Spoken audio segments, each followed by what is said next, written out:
and welcome to my 2019 book guide, Christmas book guide. So if you're looking for a holiday gift and you don't know what to get somebody, if you don't know what they read or they're non-readers, hopefully I have something here for you, or a niece or a nephew that you're looking for and you don't know, hopefully I have something here for you. I do have three trilogies on the list. Are they all trilogies? No, they're not. I have 3 series on the list. All these books were released in 2019, so they're relevant books, and hopefully they haven't read them, or hopefully if they did, they really enjoyed them and they're excited to get the book and maybe do a reread. So these are some of the best books I read this year, and I think they'll really enjoy them. But I also had to pick ones that were like universal, that I knew like in a wide scope of romance. Can I talk today?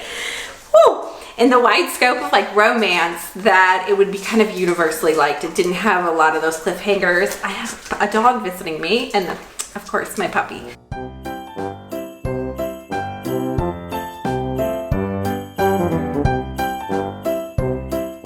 So let me do the series real quick. I did choose 3 series, even though there was another one I wanted to put in, but I chose them because they were all kind of distinctly different based on like what people you think like. So the very first one is Holly Black's Fae trilogy, Folk and Air trilogy. And so 2 of these books were released this year. One of them was released last year. They've gotten a ton of hype on YouTube. They have beautiful covers to give as gifts. And it is simply a YA fantasy. It is about folk, so like Fae people, and it is about a human girl who lives among the folk people, and some of her brothers and sisters are folk, and she doesn't know quite who is evil and who is not evil. And the first one's called Cruel Prince, and he's a cruel prince, and there's a little bit of romance in it. Romance plays a pretty big factor in it, but it's definitely YA still.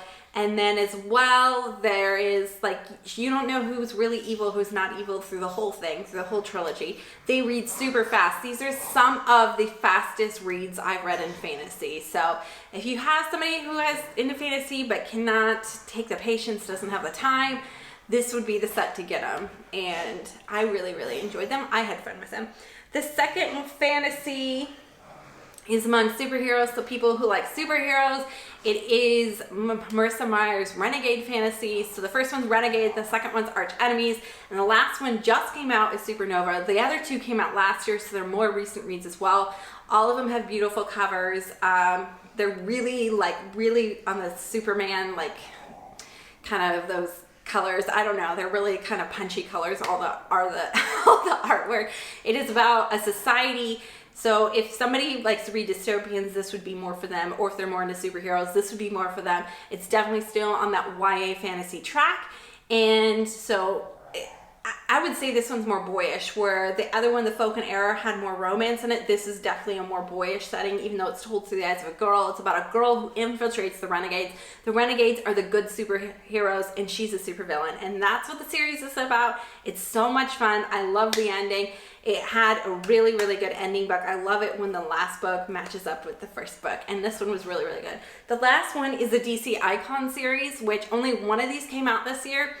And yeah, I gotta recommend it because I love this series. And this is adults and YA fantasy. Whoever's into superheroes, you could give these books to, or just give one of them to if they're really into Batman or whatever. So there's Batman, Catwoman. All these series have different authors on it. My favorite of the series, even though I loved them all, I truly loved them all, was Superman.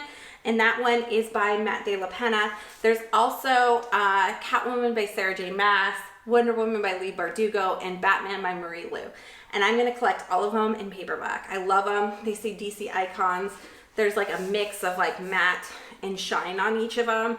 And yeah, just so good. They're all origin stories. So much fun. Beautiful covers. And I love them. I absolutely love them. These are some of my favorite ones to collect this year. Like, I went out, bought them like full price on my birthday kind of books. The next one is YA. I should have done this with the YA fantasy books, but the next one is YA contemporary. So I don't read a ton of YA contemporary, but I read On the Come Up this year by Angie Thomas, and it was gorgeously done, and I can like hardly say I would recommend it. So I did leave some categories out because I couldn't recommend something for those categories, but this is YA contemporary. It is about a young girl whose father was a rapper, and he gets dragged into the gang society as an image for his rapping and gets killed from it. And she wants to become a rapper, and she's a very teenager, and she makes a lot of mistakes teenagers would make, and it's just a truly enjoyable book. I really, really liked it. It was fun. It's got beautiful cover art, and the rapping in it is fun as well. I'm going to do historical fiction next. So this is for anybody who's into historical fiction. One is more a mystery. I guess one is more of a mystery one. And the other one is more classic historical fiction. So one is The Island of the Sea and Woman. And this one actually expands time and brings you up to present day. And this is by Lisa C. And it is a gorgeous book about Hennya, and this one is for people who also really like nonfiction. So if you know somebody who also only reads nonfiction, this is a fiction piece they would really, really enjoy. And it is about Hennya women in Korea, and this spans World War II, the Korean War, and then also the human rights atrocities that happened after the Korean War. And it is so sad, and but at the same time, it's a piece about friendship. And it expands this woman's like whole life and her best friend and what happened to her through all these scenarios and what she's doing today. But it's about these Hennya women, which is like a flipped reverse from a normal Korea is a patriarchal society. This is much more of a matriarchal society. The women go out, they hunt for fish, they dive down in these super cold waters, and they provide the money, and they also make most of the choices at home. So it's a really, really good story. It is based in nonfiction, but it's a fictional piece, of course, by Lisa C. And it is gorgeously done, really well researched. She always does a phenomenal job, and her writing is excellent. It's never, ever a problem. And then the other one is The Huntress by, whoa, can I think today? Okay, the other one is The Huntress by Kate Quinn. So this is historical fiction, but it is a mystery. So if you know somebody who likes history and mysteries or thrillers, this one is a World War II based one, and it's about a woman named the Huntress, and she killed people, including some children during World War II. So it involves a Nazi hunters. It involves, and they're trying to bring them back to try them still, even though there's kind of no money for that anymore. And then it involves a girl who meets the Huntress, and then it also involves a girl that was like the Huntress tried to kill her, and she was a Russian pilot. So it's a really fun story. It's really fascinating. She did an excellent job last year as well on the Alice Network, but this one is the newest release, and I believe she did a better job on this one. I thought it was well researched, really fun story, and I think people really enjoy it as well. Is My Lovely Wife, and this is by Samantha Downing. This was a debut novel, and it was done gorgeously, and it's got a beautiful cover if you're gifting it. It has a woman like looking into a knife, and it is gorgeous, and it is done inside the killer's mind. So the story starts out with a man and a woman, and you're inside the man's mind, and you know he's a killer. So it's very interesting. It's a very different perspective, but it was done really well. It reads really, really quickly. It's addicting. It's a good murder mystery. And then the very last ones, I'm going to do romance, and then I'm going to do one for everyone.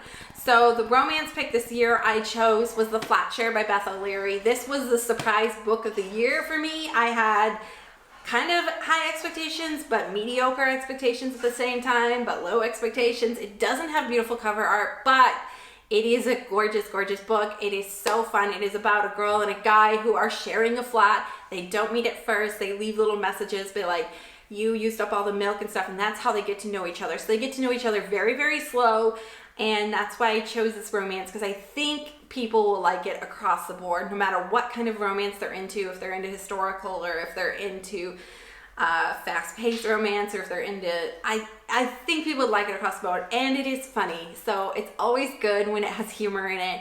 I didn't expect it to have humor from what I had heard. Nobody had talked about it, but I thought it was really funny, and I really, really enjoyed the book. So I think across it all, this is a chick lit book most people would really, really enjoy, and I absolutely loved it. And then the final book is adult fiction, just in the contemporary aisle. I think it would win across the board, no matter who you're giving to. So the next book is The Things You Save in a Fire by Catherine Center, and I would say this is the most universal book I probably read this year. I read another one that was pretty dang close, but it didn't quite make it onto this list. This book is just an adult fiction contemporary, and it is about a young woman who is a firewoman, I guess she is. She's a firewoman, and she works in a more like liberal fire studio with men and a vegan garden in Austin, and she moves to Boston because of family issues. And it's very old school. It doesn't have the money it needs. It needs some repairs and reparations, and it's very, even though the fire station she worked at was still very a boys club, this one is even more so like stuck in their way boys club. So it's a bit of a, I don't know, it's a bit of trying to get people to accept her in a way book, but it turned out so good. I just love the storyline all the way through. I thought it was kind of sounded mediocre, but then I read it and I was addicted to it and I absolutely loved it. It is one of the best books I read this year, and so yeah, I think this one all the way across.